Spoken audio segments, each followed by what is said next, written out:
আমি আমার এক মায়ের এক সন্তান, আমার ভাই বোন নেই। আমি এই কর্মচারীদের অধিকার আদায় করতে গিয়ে আমার মায়ের তাজা মুখ আমি দেখতে পাই নাই। যদিও 1 মিনিট আগে যদি আমার মায়ের কাছে যেতে পারতাম, তাহলে হয়তো আমার মায়ের মুখটা আমি দেখতে পেতাম।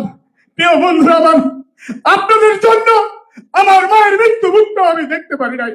আপনাদের দাবির কথা বলতে গিয়ে আমি অনেক বঞ্চিত হয়েছি। আমার অনেক কর্মচারী ভাইরা জানে আজকে আমি কোথায় থেকে কোথায় যাচ্ছি। প্রিয় বন্ধুগণ আমার, এরকম প্রত্যেকটা কর্মচারী বাবা মা ভাই বোন আমাদের নিয়ামলের সন্তানকে নিয়ামল হারিয়েছে।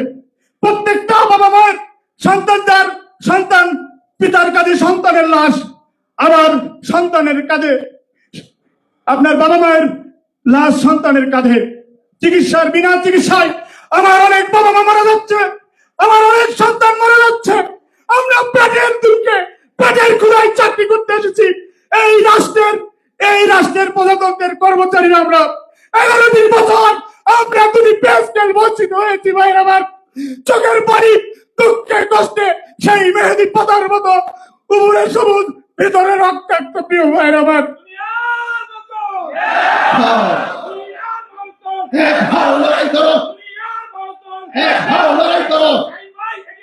আমরা আছি তোমার সাথে, আমরা আছি তোমার সাথে।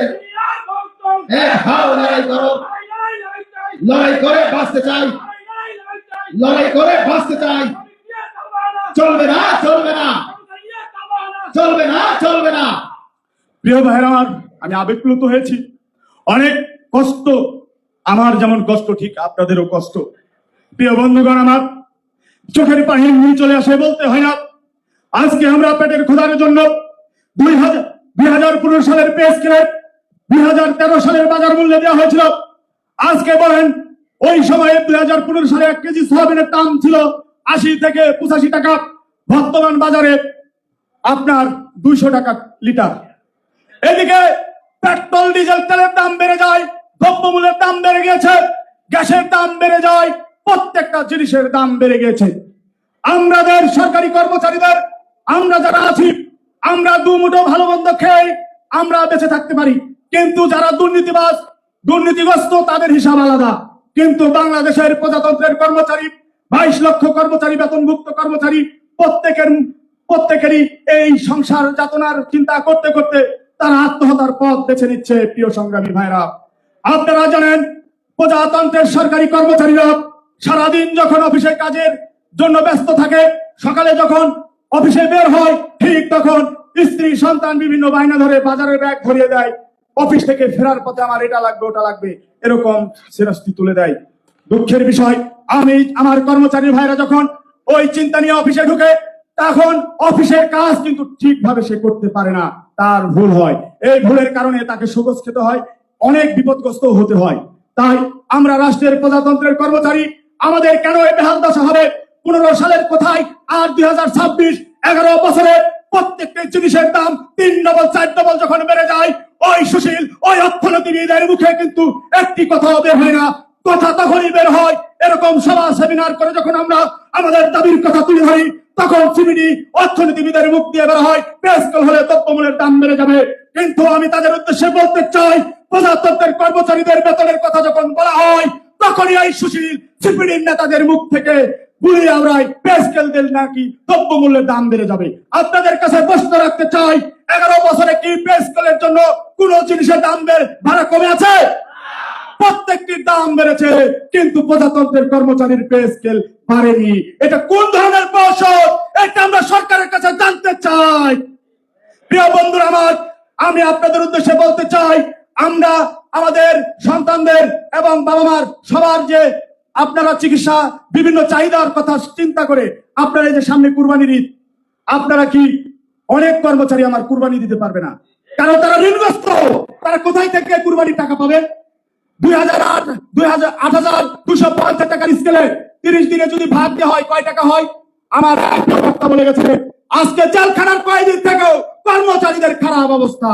তাদের খাদ্য মেনু সেই মেনুর যদি 6 সদস্যের পরিবারকে দেওয়া হয়, তাহলে তার 27 থেকে 28,000 টাকা আসে। আপনি হসপিটালে যান, এই পটুয়াখালী হসপিটালে যান, একজন রোগীর যে খাবারের দাম সেই টাকাও আমাদের কর্মচারীদের ভাগ্যে জুটছে। আমরা প্রজাতন্ত্রের কর্মচারী, আমরা রাষ্ট্রের সেবা দেই, কিন্তু রাষ্ট্রেরও দায়িত্ব আছে আমার প্রজাতন্ত্রী কর্মচারী ভাইদেরকেও একটু সুযোগ সুবিধা। আমরা তো বৈধ কিছুই দাবি করছি।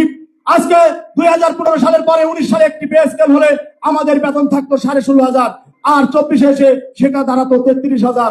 আমরা 35,000 দাবি করেছিলাম, কিন্তু এখন পে কমিশন সুপারিশ দিল 20,000 টাকা। এই 20,000 টাকা থেকেও আবার সিরাসিরির পাইতারা চলছে। আমরা কোন ষড়যন্ত্র মেনে নিতে পারবো না। আমরা প্রজাতন্ত্রের কর্মচারী, আমরা প্রধানমন্ত্রীকে উদাত্ত আহ্বান জানাই, আপনি গণতন্ত্রের মাধ্যমে খালেদা জিয়া উত্তরসূরি, আপনি নতুন প্রধানমন্ত্রী, নতুন দায়িত্ব নিয়েছেন জনাব তারেক রহমান মাননীয় প্রধানমন্ত্রী। আপনার কাছে অনুরোধ, আপনি গরিবের কান্না শুনতে পান নিশ্চয়, কারণ আপনি যদি তা না হতো তাহলে গরিব মানুষ, অসহায় মানুষের জন্য ফ্যামিলি কার্ড দিতেন না, আপনি গরিব কৃষকের জন্য কৃষি কার্ড দিতেন না। তাই আমরা বিশ্বাস করি আপনার নির্বাচনের এজেন্ডা যে দিয়েছেন প্রজাতন্ত্রের কর্মচারীর পে স্কেল যত সময় দিবে, আমরা যত সময় বুঝি না, আমাদের পেটের ক্ষুধা অবিলম্বে চুলের মধ্যে প্রজাতন্ত্রের কর্মচারীর পে স্কেল দিতে হবে। আমি প্রজাতন্ত্রের কর্মচারীর পক্ষ থেকে এই উদাত্ত আহ্বান জানাই সরকারের নীতি নির্ধারণী পর্যায়ে যারা আছে, যে কথা আমরা আমাদের শুনতে পাচ্ছি ইলেকট্রনিক মিডিয়ার মাধ্যমে, অবশ্যই দেশের প্রথম সারির গণমাধ্যম যখন নিউজ করে ধাপে ধাপে 3 ধাপে, আমরা কোনো ধাপ টাপ বুঝি না, রফা দফা হবে এক দফায়। কি বলেন সবাই?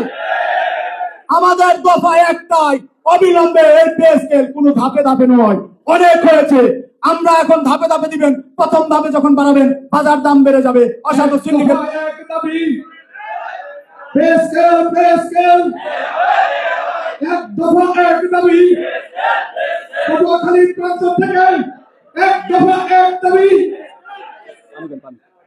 প্রিয় বন্ধু আমার, এই প্রথম দফায় দাম বাড়বে, দ্বিতীয় দফায় আবার দাম বাড়বে, তৃতীয় দফায় আবার দাম বাড়বে, তারপরে 11 বছরে যেটা সেটাই, যে লাভ সেই কদু।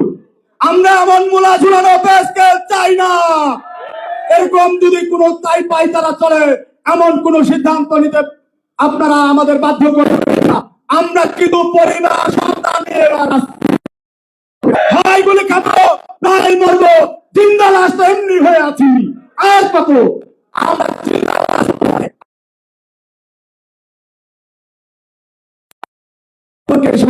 আমার পেটে যদি ক্ষুধা না থাকে আমি কিভাবে এই সেবা দিব?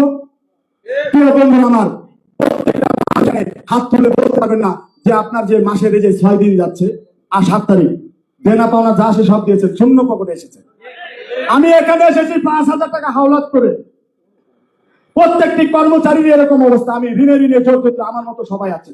এই ঋণ এবং এই সংসার, আমরা যখন বিবাহ করি পরিবারের এই মেয়ের ফ্যামিলির লোকজন বলে ছেলে সরকারি চাকরি করে, চাকরিজীবী দেখে বিয়ে দিয়েছি, এখন দেখছি খয়রাতি অবস্থা। আমাদের এই টানতে হয় ভাই, হাসার কথা না, এটাই বাস্তব। আজকে একজন কর্মচারীর হিসাব করে আমি বলি, প্রজাতন্ত্রের কর্মচারী যারা 20 বছর 25 বছর 30 বছর চাকরি করে, এরকম দাড়ি পাকা আমার মুরব্বীরা আছেন, চাকরি শেষে আপনি 20 লাখ টাকা আপনাকে বাড়িতে বা 25 লাখ টাকা দিয়ে বাড়িতে পাঠিয়ে দেওয়া হচ্ছে। আমাদের 15 পে স্কেল থেকে 100% পে স্কেল, যেটা দিয়ে আমাদের 100% পেনশন থেকে আমাদের 50% দিচ্ছে। এটা কোনোভাবেই মেনে নেওয়া যায় না, কারণ আমার টাকা মাসে মাসে 10,000 টাকা ধরিয়ে দেবে, আমার টাকা নিয়ে সে পেনশনে যায়, আর মাসে যখন 10,000 টাকা দেয় তার তো এখন চলতে পারে না। চাকরি থেকে অবসরে যাওয়ার পরে 10,000 টাকা চলে। আমার যখন 20,000 টাকা পাই, তার স্ত্রীর স্বপ্ন দেখে দীর্ঘ 30 বছর চাকরি করেছে, এবারে এত টাকা পেয়েছে, হয়তো আমাকে 5 লাখ টাকা ডিপোজিট করে দিবে। আমার সন্তান স্বপ্ন দেখে বাবার এই টাকা দিয়ে আমি বিদেশ যাবো, এটা করবো ওটা করবো। আমার মেয়ে সন্তান স্বপ্ন দেখে বাবা 20 লাখ টাকা পেনশনে পেয়েছে, নিশ্চয় এখান থেকে আমি স্বামী সংসার অভাব অনটন করে আমাকে 2 লাখ টাকা তো দিবে। আর আমি কর্মচারী হিসাব করি, আমি মুসলিম, আল্লাহ আমাকে যদি কাবা শরীফ তাওয়াফ করার তৌফিক দিত, আমি চিন্তা করছি এটা। কিন্তু দেখা যাচ্ছে পরিবারের দাবি দেওয়া, স্ত্রীর চাহিদা, সন্তানের চাহিদা পূরণ করে আমার হজের যাওয়া বা আমার এই কর্মচারীর হজের চিন্তায় আর মাথায় ওঠে না। ওই কর্মচারী ধুকে ধুকে ঋণে ঋণে অসুখে বিসুখে চাকরি পেনশনের 3 বছরের মাথায় সে এই পৃথিবী ছেড়ে চলে যেতে হয়। কেউ হাত দিয়ে বলেন তো অবসরে যাওয়ার পর 5 বছর বাঁচে কিনা? কেন বাঁচে না? তাহলে সরকার আমার 30 বছর জমানোর টাকা আমার 50 লাখ টাকা দিলে আমি চলতে পারতাম, কিন্তু সেই টাকা যখন 25 লাখ 20 লাখ টাকা দেয়, এটা দিয়ে আমি বাড়ি করব না চিকিৎসা করব, সন্তান স্ত্রীর চাহিদা পূরণ করব? অতএব সরকারের কাছে বলতে চাই, আমার 100% পেনশন নিশ্চিত করতে হবে। আজকের সভা থেকে বলতে চাই, আমাদের 1:2 এই যে এটা মানবো না, আমাদের এই 1:4 আমাদের টাইম সিলেকশন পূর্ণ বহাল করতে হবে। আমাদের শেষ ধাপে চলে গেছে না, 5-7টা ইনক্রিমেন্ট আর পাচ্ছে না, সেই ইনক্রিমেন্টের বিষয়ে বিকজ দিতে হবে। আমাদের দীর্ঘদিনের আমাদের 1 টাকা সমর্থন 500 টাকা, অবসরে যারা আছেন তারা খুব কষ্টে আছে। কালকেও সিলেট থেকে জানা করছে যে ভাই আমাদের 20 দেন, আমরা 20 খেয়ে মরে যাই। আমরা আমাদের সন্তান আমাদের দেখে না, আমাদের আত্মীয় স্বজন দেখে না, আমাদের বৃদ্ধাশ্রম আমাদের এখন উপায় হচ্ছে না, অনেক কর্মচারী বৃদ্ধাশ্রমে। আমরা এটা মেনে নিতে পারবো না। আমরা প্রজাতন্ত্রের কর্মচারী, যখন বেতনের কথা আসে তখন শুরু হয় করোনা, যখন বেতনের কথা আসে তখন শুরু হয় ইউক্রেন রাশিয়ার যুদ্ধ, বেতনের কথা বললেই শুরু হয় ইসরায়েল এবং ইরানের যুদ্ধ। বিভিন্ন অজুহাতে কর্মচারীদের বারবার প্রতারণা প্রত্যাখ্যান করা হয় এই পে স্কেলে। আর নয় তাল বাহানাম দিয়ে দাও আর নয় কাকে বল।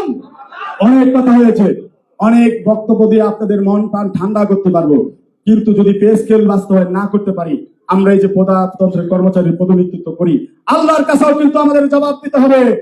আর জবাব দিতে হবে আপনাদের। আমরা যখন ডাকি আপনারা তখন এসি রুমে বাসায় বসে আপনারা ঘুমান, একজন আওয়াজ তুলেন না। ঢাকার মতো রাজধানীতে যদি একদিনে ডাক আসে লক্ষ লক্ষ কর্মচারী মাঠে নামলে সেদিনই পে স্কেল হয়ে যায়, কিন্তু ঘরে বসে পে স্কেলের জন্য যায় না। এই জন্য আপনারাও দায়বদ্ধ আছেন। কিন্তু অতএব আমাদের বাংলাদেশ সরকারি কর্মকর্তা কর্মচারী আগামী 16 তারিখে প্রেস ক্লাবে যে প্রতিনিধি সভা ডাক দিয়েছে, সেখানে পটুয়াখালী থেকে কারা যাবেন? হাত তুলে জানান। সারা বাংলার কর্মচারী এখন লড়াই করো, পে স্কেল দিতে হবে, দিয়ে দাও। রাজপথে নেমেছি, দাবি আদায় করবো। রাজপথে নেমেছি, দাবি আদায় করবো।